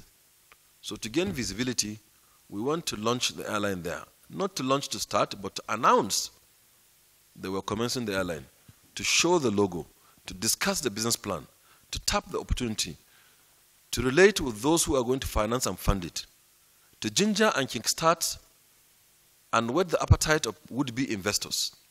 That was what took us to London. And I'm happy to say we discussed with the high and the mighty. We discussed with Boeing, with Airbus. We reached some agreements. We discussed with airlines like Qatar and many other airlines, all in preparation to create that needed carrier. And it's a step in the very, not only right, but correct direction. And we achieved a lot from doing that. It's been popularized. What Stoll did was, we came to, like I said, to FEC, and FEC said we should go and rework it. There are divergent views in FEC, so they asked us to go and rework and bring it back. And suddenly we went to elections, and I thought it was, it will divide our attention. So after the election, we came back, we were working the business case, and COVID came. But COVID became an opportunity. We saw the lapses, and we're using the opportunity and tapping on it. Now, at least the release rates are a bit down. Aircraft availability is more now than before, and so on and so forth. So we are on our way. Timeline, I did say before now, we will have this airline in 2022 by the grace of God, and we will start with the domestic and, escalate into international. And we're partnering with so many. The airline industry is almost either or. Either Boeing or Airbus when you're talking about the wide capacity, high capacity, wide-bodied, multiple aisle airplanes. They are produced by either Boeing or by Airbus. We're discussing, we get the best deal for Nigeria and Nigerians, and for sure the market is there, and the business case has been out there in the open. You can access it on our website, and the ICRC also website.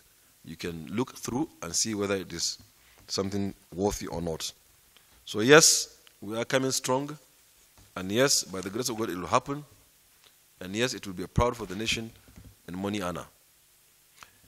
And just before the next question, I'd like to also say that all of this roadmap is intertwined. You have to have the airline to feed the maintenance, repair, and overhaul facility. And the MRO also needs to be there for the airline to take. The leasing company needs to be there to lease airplanes to the airline, and the airline needs to be there to provide market for the leasing company. So all of our roadmap is actually intertwined, well thought out and intertwined. Well, so we begin with the one from Liberty Radio and Television regarding the reports that I said, 48 reports out of 67 accident reports that were released in Nigeria. 48 of them were under Buhari administration, which is a record 78%. These are reports, not accidents.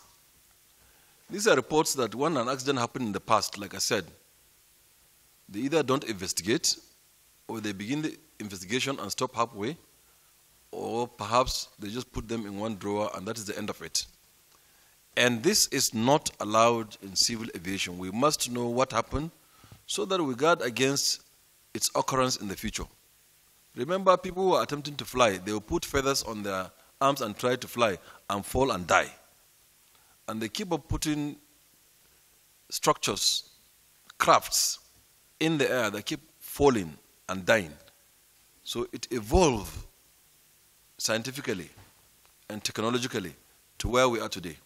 And we keep evolving to a point where perhaps we will record zero accidents for many, many years. And so we must know what is happening. And in the transparency nature of the Buhari government, we said that, look, all those accidents that happened, we must know why. We must know why Sosoliso crashed with those young children. We must know why the ES crashed, the Dana crash. We must know.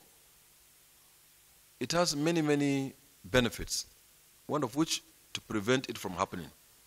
So 72% of all accident reports issued out in Nigeria were under this administration in the last 5 years, which is an achievement that has not been paralleled before. So it's actually report, not accident. Then Channels TV, PDT faults OBC. No. The PDT never faulted the outline business case because in accordance with the ICRC guidelines, we are mandated to establish two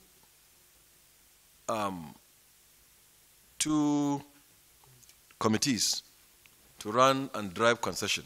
One is the project delivery team, day-to-day running of the project to deliver the concession.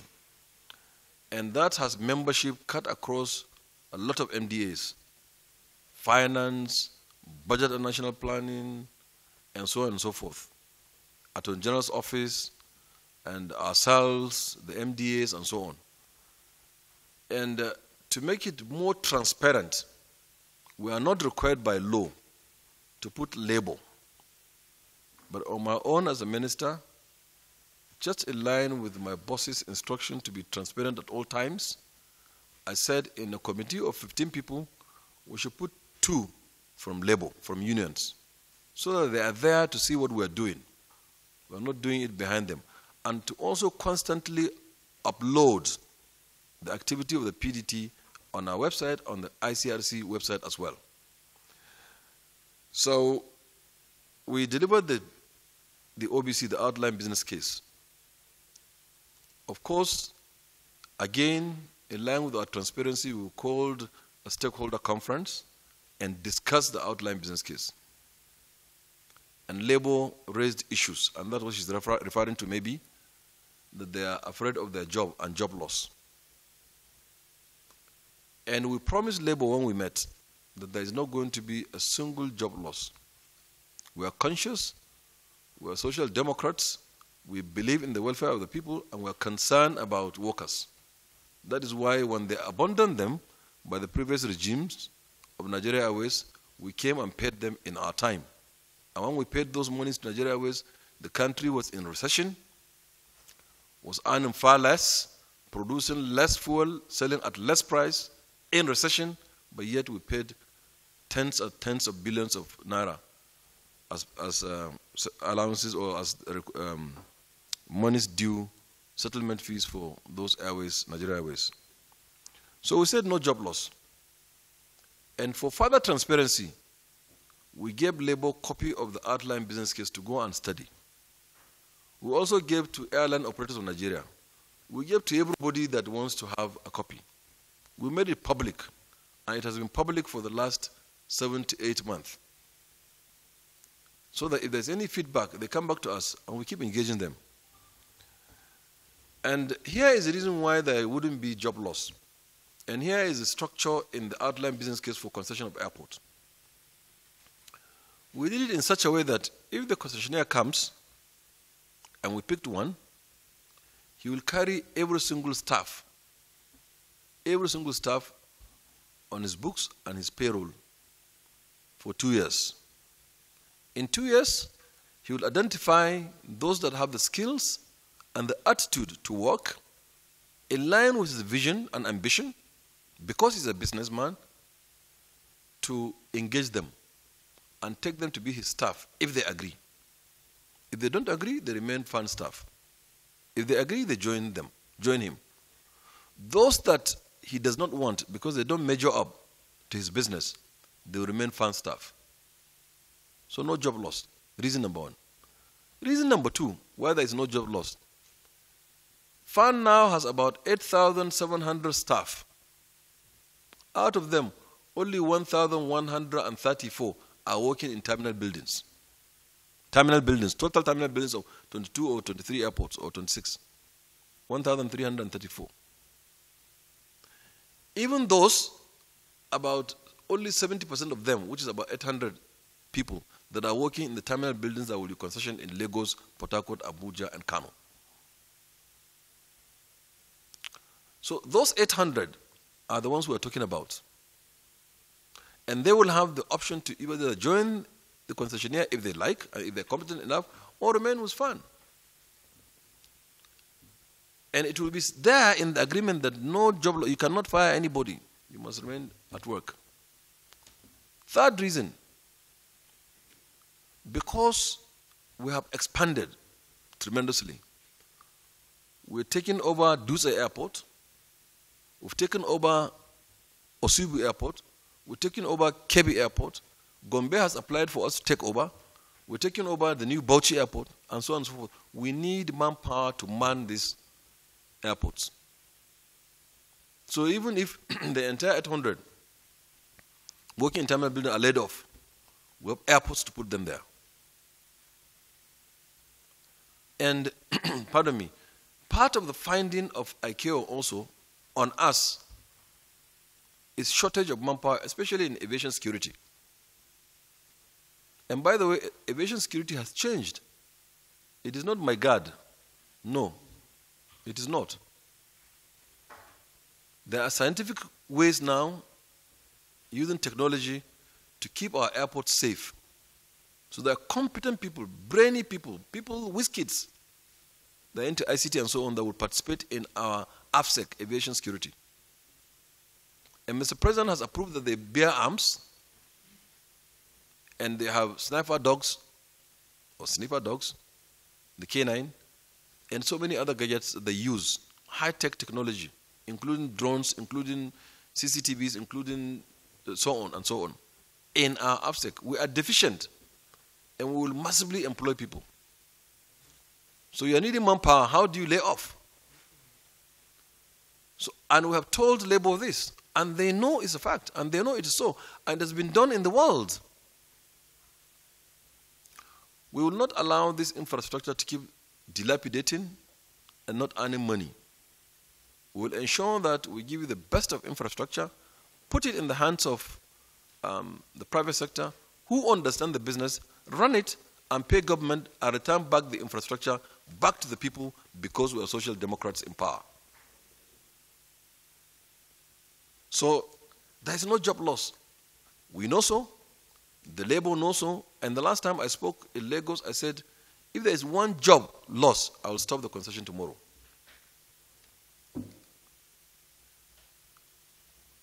And recently, a private airport has been concessioned in Delta State, Asaba. Big deal. Somebody has taken over. He's going to give them better service. Even in Asaba, FAN will go there to provide security, fire cover, etc., etc. Air traffic control from NAMA will be given. And NIMET will give weather, and so on and so forth. And NCA will go and regulate. You must notice that during the presentation, I skipped NCA. They've done tremendously, very, very, very well. Extremely, very proud of them. For want of time and because they are regulators. So labor issues will be tended to. There is not going to be any job loss. President Buhari has been creating jobs. He promised 10 million jobs in 10 years. 100 million jobs in 10 years. Is it? Oh, it lifted 100 million out of poverty. Excuse my mix-up. Out of poverty in 10 years. And we will not throw people into seeking for jobs, because we need them, because there's space for them, because we're talking about only terminal buildings, because they are only 14% of the workforce, actually 8% of the workforce that we're talking about. So they will remain there. And we will celebrate the new aviation after the concession. Then, whether there are penalties for ailing passengers, there are penalties for ailing passengers. Ailing airlines on delays and so on and so forth. I'll read them and I'll tell you where the problem is. There's also penalty for unruly passengers. Because you travel out of country, you go to Dubai, you go to UK, you go to US because you're afraid of your visa, because you really want to go to that promised land, because you are landing there, you're very afraid, you behave very well. You join the queue, you talk in tongues, you speak in tongues and so on, you tiptoe, you are well orderly. You come to Nigeria, you shout. One classical example was that someone came to me at the airport and bumped into me. Minister, look at the distance from here to there. We'll have to trek from here to there. Can't you bring it? Look. I agree with him. Given the chance, I should create a machine that will take you from the airport into your car. No problem. But do you know, if you ever fly out of Terminal 2, 1 and 2 in London, from the train, the amount of walk you walk, 5, 6, 7 kilometers, Tolu, Amina, you won't complain.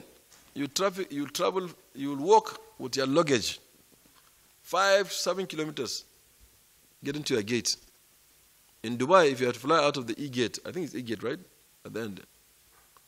You travel, you walk like 4 or 5 kilometers. Here you walk 50 meters. Complain. We will do better. We apologize. We'll do better, for sure. But then, delays. The problem is, I think, we've been enforcing it, but perhaps silently. We begin to show how we are penalizing these airlines. And the passenger also, we also need to be more visible. When I came in 2015, I asked them to create an aero care unit. You put maybe an orange or bright green shirt or something so they know you're there. And you lay your complaint to that guy. And that guy will be a competent officer. And all management staff would, at one point or another, be an aero care staff. So the passengers can complain and their rights will be followed. We have displayed in airports, if you see them, because you don't bother to, sometimes people don't bother to read, but they're there, your rights are there displayed, and you can demand for those rights. I will read some of them. On domestic flight, sorry, just give me a minute. On domestic flights, delay beyond 1 hour, carrier shall provide refreshment and make 1 telephone call or 1 SMS or 1 email. So they should send you an SMS, I'm sorry we're delaying for 1 hour. Or call you and then also give you water or Fanta. Delay for 2 hours. Listen, delay for 2 hours and beyond, the carrier shall reimburse passengers the full value of their tickets. Delay between 10 p.m. to 4 a.m., carrier shall provide hotel accommodation, refreshment, meal, 2 free calls, SMS, email, and transport to and from the airport. On international, it also says all of the requirements. I remember once I was in Lagos, there was a delay in Air France. A friend of mine called me and told me. Immediately I went to Lagos airport. Air France had closed, they have left, and the passengers were stranded.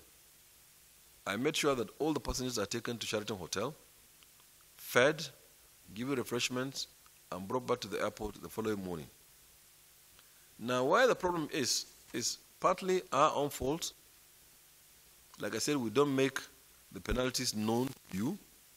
And 2, we are weak in the enforcement itself. And 3, we have not made much publicity, even though we published these books and circulated, and we have made boards in the airport and displayed them to know your rights, and created the Consumer Protection Unit in NCAA. I think we should do more.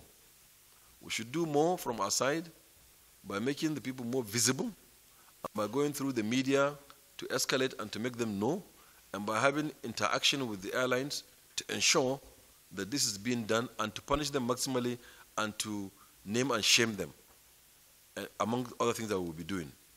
On your part, as passengers also, you must be obedient to the rules and regulations and respect protocols and what the airlines would do.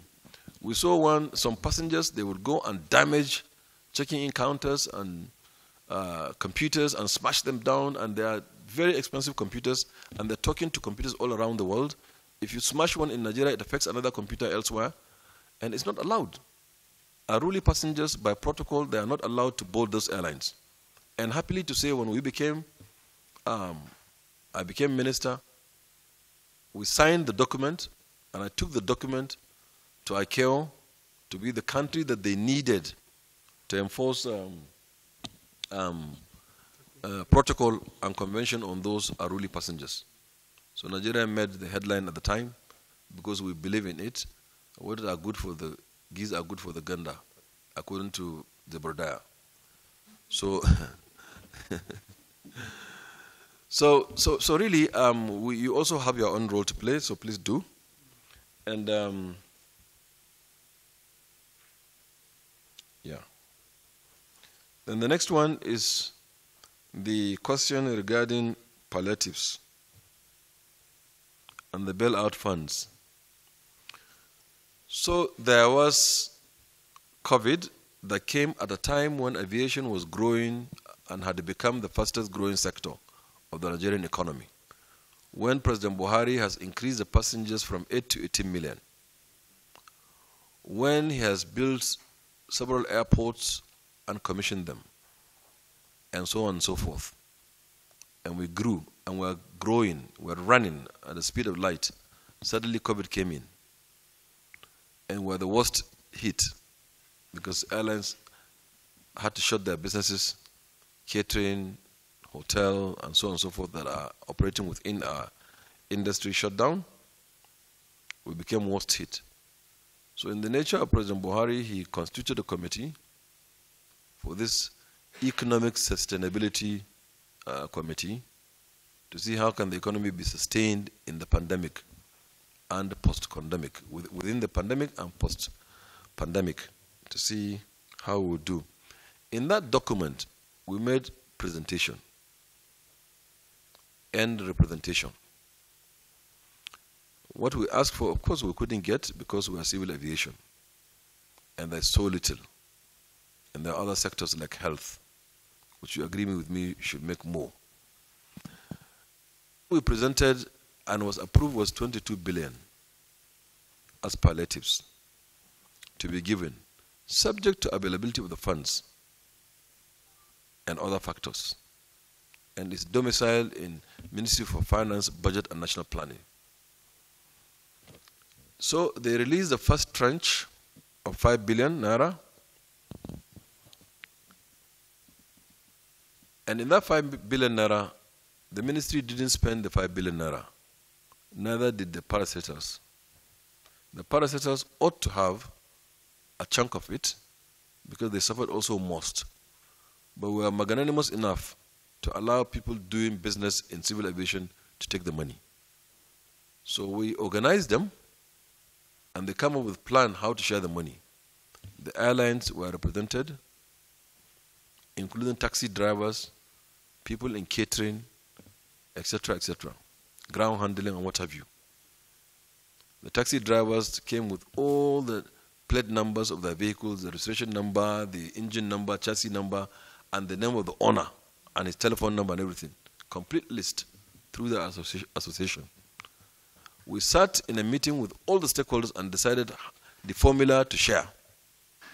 And in the airline, you will agree with me, we would not give the same money to Airpeace as we will do to Dana.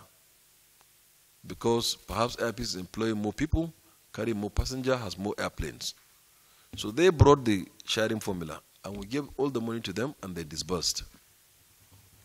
So Twitter should shut up that the ministry did not spend the 5 billion, and the minister did not share the 5 billion according to how he wishes. The stakeholders shared it, and they took it. In fact, the service providers in our system, FAN, NAMA, everybody, they say, oh, these guys are owing us. We should take the money that they're owing us from the money given. We say, no, but the intent of President Buhari is to ensure that he cushions the effect on businesses. Let us find a way of surviving and let them take the money. So we would have taken the money and left them with nothing, but we decided to give them and we stay with nothing. So this brings to the question on monies owed the parastatals by airlines, which I missed in the previous question. It's not even 22, it's about 37 billion. Is it correct, Captain Fola? About 37 billion that they are owing, especially ARIC, the culprit. I know they are owing us about maybe 13, 14 billion. If you are owing government, they are owing fund. The Bakotni, that's the Babalaki, right? The Bakotni is owing, I think, about 14 billion as the last count. He's not paid a single dime from the time he started to run that terminal building. And we have not ceased giving him electricity, water, fire cover, and so on and so forth. He hasn't paid a dime for 13 years. And if we go to shut his doors, the media, of course, and Nigerian people will say we're killing businesses. But he's killing our services too. because we have to have that money to provide for that toilet that you're looking for in Lagos Airport. So we have to earn money. Most of these are living by the IGRs, and so we need the money. But we'll go after the money.